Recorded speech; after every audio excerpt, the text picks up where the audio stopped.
buen día, amigos y amantes de la historia. El día de hoy no les traigo el resumen de un periodo de la historia de Guatemala, sino les traigo el resumen de un libro que trata sobre un periodo de la historia de Guatemala. Este libro se titula La patria del criollo, de Severo Martínez Peláez. Es un libro imprescindible para aquellos estudiantes de la historia y profesionales de las ciencias sociales. Pasamos a una pequeña introducción, ya que el libro es muy extenso. El libro fue escrito por el doctor Severo Martínez Peláez. Se basa en una perspectiva del materialismo histórico en la época colonial de 1524 a 1821. Es una investigación documental. Toma como base la fuente primaria, que es la Recordación Florida de don Antonio Fuentes y Guzmán.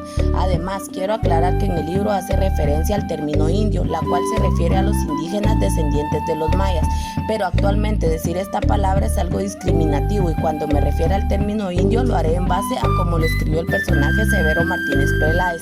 El libro consta de 8 capítulos con más de 600 páginas. Damos inicio con el primer capítulo, Los criollos. Este capítulo nos habla de la infancia de don Antonio Fuentes y Guzmán, donde se produce un terremoto. Tanto españoles e indios se refugian porque tienen miedo y rezan para que pase eso. Don Antonio Fuentes y Guzmán era nieto heredero de los conquistadores directos que vinieron con Pedro de Alvarado.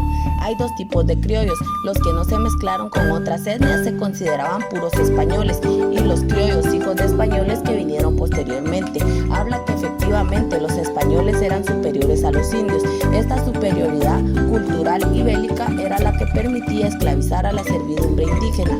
Fue una conquista económica e ideológica. La corona permitió que los conquistadores actuaran libremente y que colonizaran como quisieran.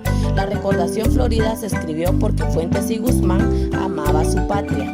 El indio y la tierra son parte de su dominio para Fuentes y Guzmán.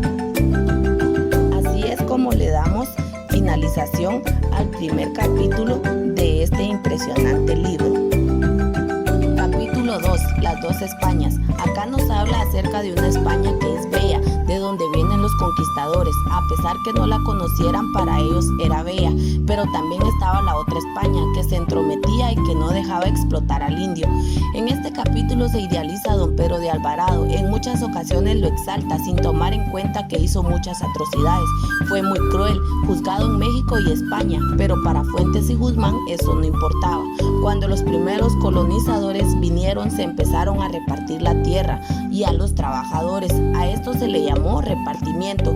Se les empezaron a encomendar a los indios para evangelizarlos. Era una forma de esclavizar sin decir que eran esclavos. Existía un requerimiento que se llamaba el Palacio Rubio. Era una institución que permitía esclavizar a los indios que no se sometían de forma pacífica. La corona española siempre recomendaba que los españoles no fueran tan brutales, pero siempre les daba libertades. Así es como queda el resumen de este capítulo 2. Capítulo 3. Continuación de las 2 Españas. Nos habla de la encomienda como una institución. Los indios debían de pagarle a los conquistadores, tributarles porque habían perdido. Los indios tenían que pagarle un impuesto a los conquistadores, y ese impuesto se llamó la encomienda. A pesar de que no era legal, la encomienda se fue heredando a través de cierta corrupción. Venían nuevos españoles y ellos también, por parte de las autoridades, recibían dicha encomienda, y esto fue lo que no le gustó a Fuentes y Guzmán. Por eso escribe la Recordación Florida. Lo que pasa que los conquistadores y su familia tenían la obligación de cristianizar para que los indios se doblegaran a la religión católica. El sínodo era un impuesto que los conquistadores tenían que pagar a la iglesia a cambio que tuvieran tranquila la población. Los criollos se iban renovando poco a poco conforme iban llegando nuevos españoles. Los conquistadores no les gustaba que vinieran estos nuevos españoles y les decían los advenedizos, y los españoles nuevos tampoco les agradaban los antiguos criollos y les decían medios indios en forma despectiva. Damos paso al capítulo 4, Tierra Milagrosa. En este capítulo Fuentes y Guzmán habla que la tierra es muy bonita, pero los indios no pertenecen a esa preciosidad, y él dice que es bonita porque la defiende. Habla de la tierra porque en aquel entonces la política agraria colonial permitía el latifundismo, significa el rey daba tierras.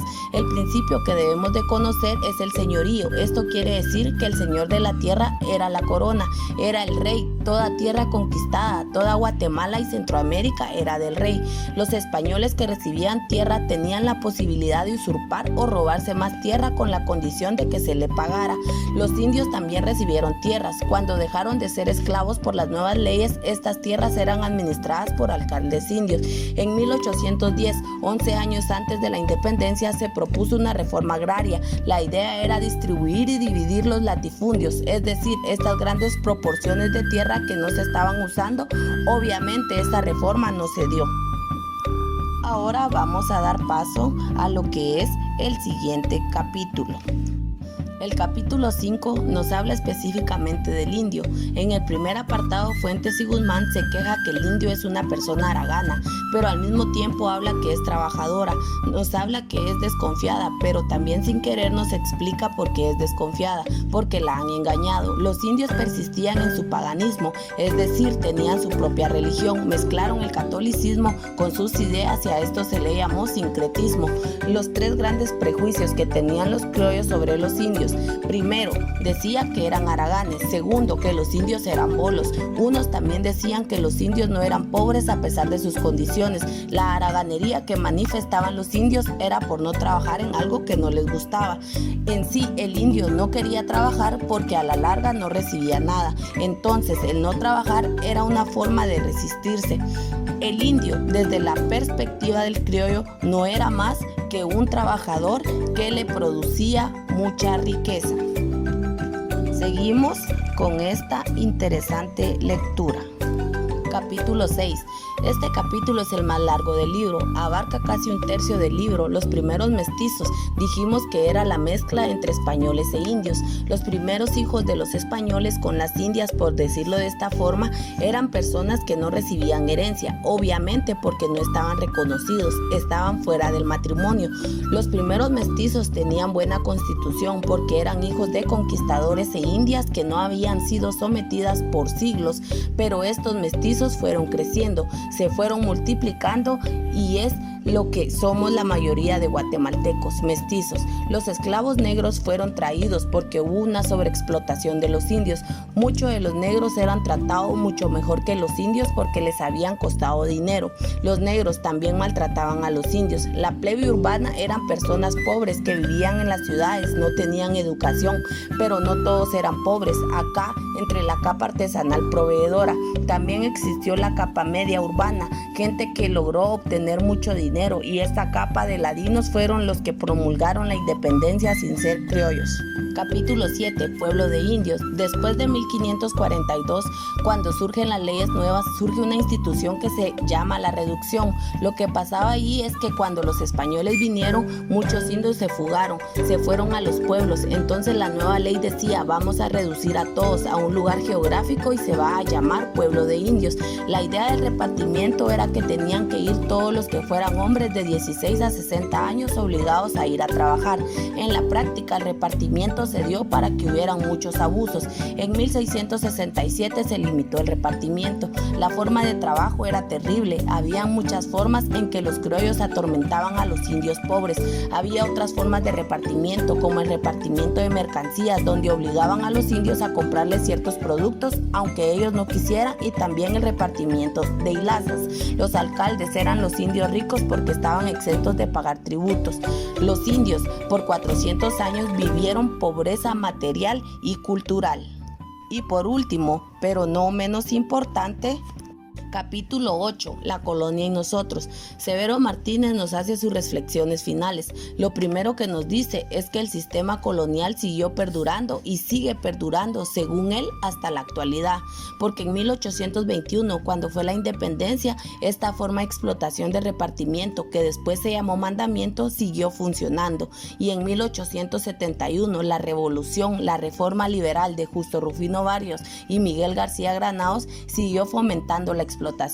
Fue hasta en 1944 que se prohibió esta forma de explotación. El idioma fue una forma en que los indios, si bien lo utilizaron como resistencia para no aprender el español. La vestimenta era una mezcla de materiales, técnicas españoles con indias, y que no eran un vestuario autóctono propiamente, sino que era una mezcla. Nos habla que no podemos estar en contra de los españoles porque no fue beneficiaria. sino solo algunos elementos. Y por último nos habla de la recordación florida. Dice que fue una obra muy importante. Es así como damos fin al resumen de este interesante libro. Espero haya sido de su agrado. Muchas gracias por su fina atención.